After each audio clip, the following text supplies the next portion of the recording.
Hello hi నమస్తే welcome to dot news. ప్రస్తుతం మనము కాకినాడ జిల్లాలో ఉన్నాం.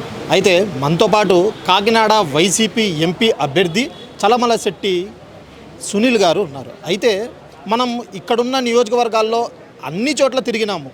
అయితే వాళ్ళు ఒకటే మాట్లాడుతున్నారు, సునీల్ గారు ప్రభుత్వం లేకపోయినా ఎంతో మంచి పనులు చేశారు, ఎంతోమందికి ఉపాధి కల్పించారు అని అంటున్నారు. అసలు ఇది అంతా నిజమా అబద్ధమా అనేది మనం డైరెక్ట్గా సునీల్ గారిని అడిగి తెలుసుకుందాం. సార్ నమస్తే. సార్ నమస్తే సార్, జనాల్లో తిరుగుతున్నారు, మీకు ఎలా అనిపిస్తుంది జనాల నుంచి స్పందన? ముఖ్యంగా జనాల్లో తిరగడం ఇది నాకు కొత్త కాదు. గత 15-16 ఏళ్ళుగా కూడా తిరుగుతూ ఉన్నాను.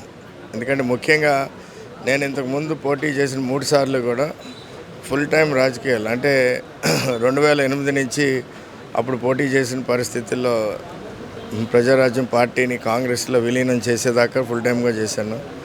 తర్వాత మళ్ళీ జగన్ గారితో మా ప్రయాణం మొదలెట్టిన తర్వాత 2018 దాకా ఫుల్ టైం క్రియాశీలకంగా, అంటే నేను రీజనల్ కోఆర్డినేటర్గా కూడా ఉన్నాను. అలాగా చివరిలో చిన్న మనసు అన్నా, బట్ మళ్ళీ అగైన్ ఓన్లీ ఫస్ట్ టైం ఈ 4 ఏళ్ళే యాక్టివ్గా లేను. ఎందుకంటే నేను మళ్ళీ పోటీ చేసే ఉద్దేశం లేక నేను కొంచెం దూరంగా ఉన్నాను. అయితే మీరు జనాల్లో తిరిగారు, వాళ్ళ సమస్యలు తెలుసుకున్నారా? ముఖ్యంగా ఈ ప్రాంతంలో గత 15-16 ఏళ్ళుగా తిరగడమే కాకుండా నా చిన్నతనం నుంచి కూడా ఇక్కడ పుట్టి పెరిగి హాలిడేస్కి కానీ, ఒకవేళ నేను చదువుల రీత్యా ఉద్యోగాల రీత్యా అటు ఇటు వెళ్ళినా రెగ్యులర్గా ఈ ప్రాంతంతో నాకు ఎప్పుడు సుపరిచయం. ఎందుకంటే ప్రతిసారి హాలిడేస్లో రావటం, మా కజిన్స్తో గడపడం, కానీ ఈ ప్రాంతం మీద చాలా పూర్తి స్థాయిలో అవగాహన ఉన్నది. అలాగే ఎలక్షన్స్ రాజకీయాల వరకు వచ్చేటప్పటికి గత 3 సార్లకి భిన్నంగా ఈసారి వైఎస్ జగన్మోహన్ రెడ్డి గారు ఇచ్చిన గొప్ప పరిపాలన గురించి గ్రౌండ్లో, ముఖ్యంగా పేద కుటుంబాల్లో కానీ, బడుగు బలహీన వర్గాల్లో కానీ, గ్రామాల్లోకి వెళ్ళినప్పుడు, వార్డుల్లోకి వెళ్ళినప్పుడు పెద్ద ఎత్తున జగన్మోహన్ రెడ్డి గారు రుణం తీర్చుకోలేనే విధంగా వాళ్ళకి ఏంటంటే చాలామంది ఎమ్మెల్యే అభ్యర్థులను బట్టో ఎంపీ అభ్యర్థులను బట్టో అనుకుంటారు. కానీ మొట్టమొదటిసారిగా ఈసారి చూస్తున్నాం. ఎందుకంటే 175 నియోజకవర్గాల్లో కూడా జగన్మోహన్ రెడ్డి గారే ముఖ్యమంత్రి లక్ష్యంగా, జగన్మోహన్ రెడ్డి గారే ఒక ఎంపీ లక్ష్యంగా ఈ రోజున ప్రజలందరూ కూడా పెద్ద ఎత్తున మద్దతు పలుకుతూ ఉన్నారు. అయితే మీరు కాకినాడ సిటీ మొత్తం తిరిగినాడు, పక్కన నియోజకవర్గాలు కూడా తిరిగారు. అక్కడ జరిగిన అభివృద్ధి ఏంటి, జరగాల్సిన అభివృద్ధి ఏముంది? ముఖ్యంగా జగన్మోహన్ రెడ్డి గారు ముఖ్యమంత్రి అయినప్పుడు పరిస్థితుల్లో ఈ రాష్ట్రం ఆల్రెడీ అప్పులు ఊబుల్లో ఉన్న ఈ రాష్ట్రాన్ని ఆయన వచ్చిన 6 నెలలకే కరోనా రావటం, అది ఇంకా కూడా పూర్తి స్థాయిగా మన రాష్ట్రంలో పరిస్థితులు ఇంకా ఇబ్బందికరంగా చేసినా అవన్నీ కూడా తట్టుకుని జగన్మోహన్ రెడ్డి గారు భారతదేశంలోనే కాదు ప్రపంచంలో కూడా ఎవరూ చేయని విధంగా ఒక వాలంటీర్ వ్యవస్థను తీసుకొచ్చి మొదలుపెట్టి కరోనా సమయంలో ఏ విధంగా అయితే ప్రతి గడపని ఆదుకున్నారో. ఎందుకంటే ఆ రోజుల్లో బంధువులు కూడా వదిలేసి పారిపోయే పరిస్థితుల్లో కేవలం జగన్మోహన్ రెడ్డి గారు పెట్టిన వాలంటీర్ వ్యవస్థ ద్వారా ప్రతి కుటుంబాన్ని ఆదుకున్న వైనాన్ని అందరూ కూడా గుర్తు చేసుకోవాలి. తర్వాత కూడా ఆయన అందించిన సంక్షేమ కార్యక్రమాలు, ఎంత ఇబ్బందుల్లో ఉన్న రాష్ట్రానికి కూడా ఆయన మేధస్సుకు పొద్దున పెట్టి ఆయన ఏ విధంగా అయితే ఫైనాన్షియల్ ఇంజనీరింగ్ చేశారో ప్రతి డిపార్ట్మెంట్ని క్షుణ్ణంగా అర్థం చేసుకుని, అవగాహన చేసుకుని ఈ రోజున, ఎందుకంటే చాలామంది ప్రత్యర్థులు ఇవాళ ఆయన మీద కంప్లైంట్ చేస్తారు, అప్పులు. ఇవాళ రాష్ట్రాన్ని అభివృద్ధి చేయాలని అప్పులు తీసుకోవాలి, ఇవాళ ప్రాజెక్టులు కట్టాలంటే అప్పులు చేసుకోవాలి. ఇవన్నిటిని కూడా బేరీ చేసుకుని బ్యాలెన్స్ చేసుకుంటూ జగన్మోహన్ రెడ్డి గారు, ఎందుకంటే అప్పట్లో విమర్శలు ఉండే, జగన్మోహన్ రెడ్డి గారు 1 సంవత్సరం మించి సీఎంగా ఈ రాష్ట్రాన్ని నడపలేడు, అతనికి ఏమీ అవగాహన లేదు, ఎక్స్పీరియన్స్ లేదు, ఈ రాష్ట్రం అప్పులు ఊబిలో ఉన్న రాష్ట్రాన్ని 2019 నుంచి 20 దాటించలేడు అని కూడా విమర్శలు చేసేవాళ్ళు. అలాంటి పరిస్థితుల నుంచి జగన్మోహన్ రెడ్డి గారు ఈ రోజున యావత్ భారతదేశం మెచ్చుకునే విధంగా ఒక గొప్ప ముఖ్యమంత్రిగా, అందరికీ కూడా ఆదర్శవంతమైన ముఖ్యమంత్రిగా కూడా ఈ రోజున ఈ భారతదేశంలో చాలామంది కొనియాడే విధంగా కూడా ఉన్నారు. ఓకే, సునీల్ గారికి కాకినాడ జిల్లాకి ఎంపీ అభ్యర్థిగా ఇవ్వడం గల కారణం ఏమైనా ఉందంటారా? ఎందుకంటే ఆయనకి నా గురించి, ముఖ్యంగా ఈ ప్రాంత ప్రజల గురించి బాగా అవగాహన ఉన్న వ్యక్తి. జగన్మోహన్ రెడ్డి గారు గడిచిన 5 సంవత్సరాల్లో ఆయనకి ఒక ముఖ్యమంత్రిగా చాలా అనుభవం కలిగింది. ఈ అనుభవాన్ని బట్టి ఈ రాష్ట్రంలో ఫస్ట్ టైం ఆయన ఒక కొత్త వరవడిని తీసుకొచ్చారు. అంటే ఒక సోషల్ ఇంజనీరింగ్ ప్రక్రియని తీసుకొచ్చి కొంతమందిని అభ్యర్థుల్ని తీసేయటం, కొందరు అభ్యర్థుల్ని మార్చటం, అలాగే ఈ ప్రక్రియ అంతా కూడా 1 సంవత్సరం పాటు ఒక సంస్థలను పెట్టుకుని వాటి ద్వారా కూడా క్షుణ్ణంగా పరిశీలించి ఇదంతా కూడా అభ్యర్థులను ఎన్నుకోవడం జరిగింది. ఈ ప్రాసెస్లో జగన్మోహన్ రెడ్డి గారు కాకినాడ పార్లమెంట్ పరిధిలో నీలాంటి వ్యక్తి, ఎందుకంటే నువ్వు 3 సార్లు ఎలక్షన్స్లో ఇదైనా ఓడిపోయినా కానీ ఈ ప్రజలు పెద్ద ఎత్తున నీలాంటి వ్యక్తి నీకు అంత మద్దతుగా ఉన్నారు. అలాగే నీ ఆలోచనలు చాలా చాలా మంచి ఆలోచనలు. నువ్వు ఎప్పుడు కూడా చాలా ఆ మంచి ఆలోచనలతో ఆయనతో కూడా నేను ఎన్నోసార్లు డిస్కస్ చేసేవాడిని. ఇలా నీలాంటి వ్యక్తి కాకినాడ పార్లమెంట్ పరిధిలో ఉంటే కేవలం ఈ పార్లమెంట్కే కాదు రాష్ట్రానికి కూడా చాలా ఉపయోగకరం అనే ఆలోచనతోనే నన్ను తీసుకొచ్చి, ఎందుకంటే నేను ఆల్రెడీ 3 సార్లు పోటీ చేసి ఇదిగా ఉన్నానండి. ఈసారి నన్ను ఆయనే లేదు నీలాంటి అభ్యర్థి ఈ పార్లమెంట్లో అవసరం, ఈ రాష్ట్రానికి అవసరం, ఈసారి తప్పకుండా నన్ను అని రిక్వెస్ట్. అంటే కాకినాడ సిటీలో ముఖ్యంగా వచ్చేసి డ్రైనేజ్ ప్రాబ్లం ఉంది అని చెప్తున్నారు, నియోజకవర్గాల్లో రోడ్డు ప్రాబ్లం ఉంది అంటున్నారు. ఈ రెండు మీరు గెలిస్తే నేను చేస్తా అని హామీ ఇస్తారా? ముఖ్యంగా మీ అందరికీ ఈ కాకినాడ పార్లమెంట్ పరిధిలో ఉన్న ప్రజలందరికీ, ఓటర్ మహాశయులందరికీ కూడా జగన్మోహన్ రెడ్డి గారు గొప్ప సంక్షేమ అభివృద్ధి పరిపాలన అందించారు. ఇవన్నీ కూడా మీరు గుర్తు చేసుకోవాలి.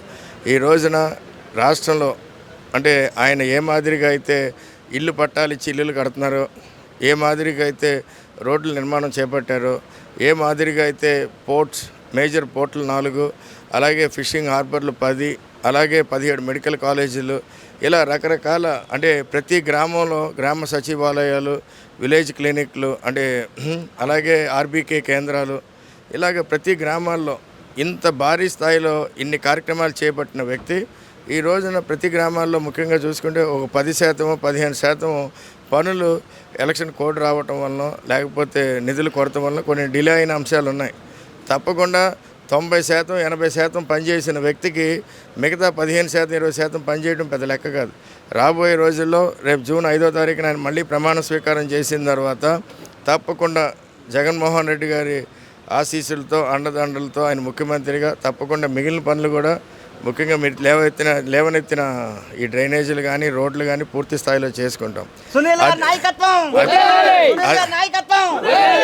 అదే కాకుండా నేను ఎంపీగా కాకినాడ పార్లమెంట్ అభ్యర్థిగా ప్రచారంలో కూడా నేను కూడా కాకినాడ పై నాకున్న ఆలోచనలతో నా లోకల్ మేనిఫెస్టోను కూడా ప్రజల ముందుకు తీసుకురావడం జరిగింది. అంటే మీకైతే జగన్మోహన్ రెడ్డి గారు 2 అయితే బాధ్యతలు అప్పగించారు, ఒకటి ఎంపీ, రెండోది ఎమ్మెల్యే, అది వంగా గీత గారిది, మీది. ఈ 2 మీరు సక్రమంగా నిర్వహిస్తారా? ముఖ్యంగా జగన్మోహన్ రెడ్డి గారు నన్ను ఎంపీగా పెట్టిన ముఖ్య ఆలోచన తప్పకుండా ఈ పార్లమెంట్ పరిధిలో మంచి ఆలోచనలు ఉన్న వ్యక్తి ఉంటే ఈ పార్లమెంట్ అంతా అభివృద్ధి చెందుతుందనే ఆలోచన. రెండవది ముఖ్యంగా ఎలక్షన్లు ఉద్దేశించి కాకినాడ పార్లమెంట్ పరిధిలో ఉన్న 7 అసెంబ్లీ సెగ్మెంట్స్లో ప్రతి ఎమ్మెల్యేకి కూడా అండదండగా ఉంటూ కొలాబరేట్ చేసుకుని తప్పకుండా 7 నియోజకవర్గాలు గెలిచే విధంగా కూడా ఆయన ఆలోచన చేసి నన్ను క్యాండిడేట్గా పంపడం జరిగింది. ఆయన ఆలోచనలకు అనుగుణంగా కాకినాడ పార్లమెంట్ పరిధిలో ఉట్టి పిఠాపురమే కాదు మిగతా 6 నియోజకవర్గాల్లో కూడా వైఎస్ఆర్ కాంగ్రెస్ పార్టీ గెలిచే విధంగా కూడా మేము పనిచేస్తున్నాం. తప్పకుండా అదే ఆలోచనలతో జగన్మోహన్ రెడ్డి గారు ఏ మాదిరిగా అయితే చెప్పారో సిద్ధం సభలో వై నాట్ 175 అని, ఆ వై నాట్ 175లో భాగంగా ఇక్కడ కాకినాడ పార్లమెంటు పరిధిలో 7 out of 7 గెలిచి తీరుతామని చెప్పి కూడా అందరికీ తెలియజేసుకోండి. ఈ మధ్య కాలంలో ఒకటైతే రూమర్స్ వీళ్ళు క్రియేట్ చేస్తున్నారు, ఏమని సునీల్ గారు గెలిస్తే 10 రోజులు ఇక్కడ ఉంటారు, 20 రోజులు హైదరాబాద్లో ఉంటారు, బెంగళూరులో ఉంటారని. దానికి మీరేం చెప్తారు? ఇవాళ విమర్శలు చేయాలంటే సునీల్ గారు తెల్ల చొక్కా వేసుకోలేదు, బ్లూ చొక్కా వేసుకొని తిరుగుతారు అని రకరకాలుగా ఇవాళ ప్రతిపక్ష పార్టీలు ఏ మాదిరిగా తయారైనాయి అంటే గతంలో ఎప్పుడూ లేని విధంగా నేను 3 ఎలక్షన్లు చేశాను. మొట్టమొదటిసారిగా ఈ ఎలక్షన్స్లే వ్యక్తిగత దూషణలు, అసత్య ప్రచారాలు, కట్టు కథలతో, ఎందుకంటే మన ప్రత్యర్థి అభ్యర్థి దగ్గర ఏం మ్యాటర్ లేదు. సో ఏదో రకంగా అపవాదులు వేసి ఏదో రకంగా జనాలను మభ్యపెట్టి మోసపూరితమైన కట్టుకథలతో ఈ రోజున బికాజ్ ఆయన మీద రకరకాల ఆరోపణలు వస్తున్నాయి. ముందు ఆ ఆరోపణలన్నింటినీ కూడా ఆయన ప్రజలకి ఇక్కడ ఉన్న కాకినాడ పార్లమెంట్ పరిధిలో ఉన్న ఓటర్స్ అందరికీ కూడా క్లారిఫై చేయాలి, అవి నిజమా కాదా.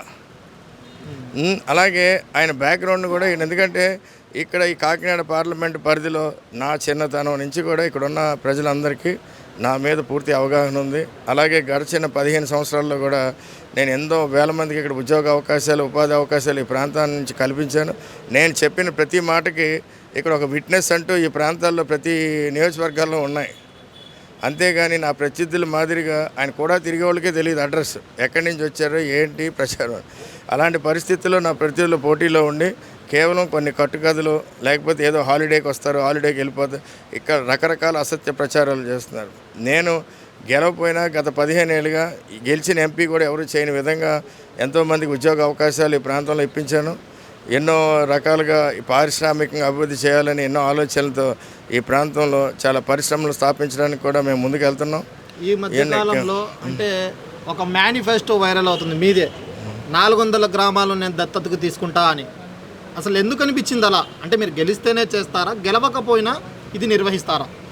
ముఖ్యంగా నేను ఈ గ్రామాలు దత్తత తీసుకోవాలని ఆలోచన ఇప్పుడుది కాదండి, ప్రతి ఎన్నికలుగా అనుకుంటున్నాం. కానీ ఈ మధ్యన ఏమైందంటే ఈ 4 సంవత్సరాలు నేను పొలిటికల్గా యాక్టివ్గా లేని టైంలో మన వ్యాపారాలు కూడా ఈ మధ్యన బాగా అభివృద్ధి చెందినాయి గడిచిన 5 ఏళ్లలో.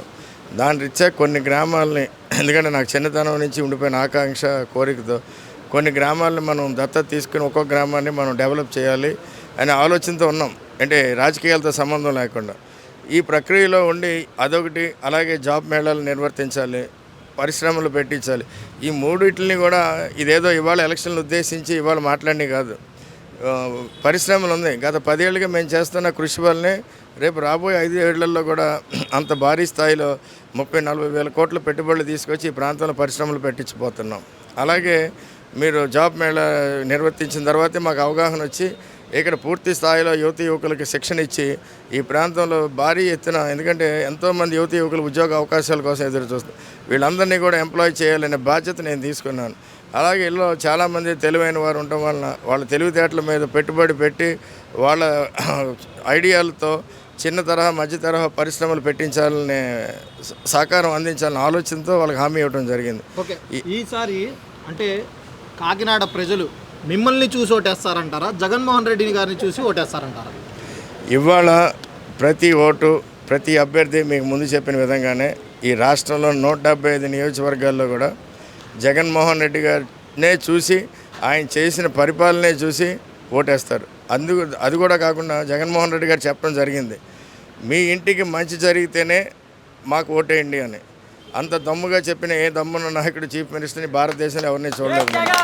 సో మాలాంటి వ్యక్తుల వలన ఏంటంటే ఇవాళ క్యాడర్కి భరోసాగా ఉండి పార్టీని మరింత ఉత్సాహంగా భారీగా మెజార్టీలు తెచ్చుకునే దిశగా కూడా దోహదపడటానికి నాలాంటి వ్యక్తులు కష్టపడుతున్నామని చెప్పి కూడా మీ అందరికీ తెలియజేస్తాను. ఓవరాల్గా కాకినాడ ప్రజలకి మీరేం భరోసా ఇస్తారు?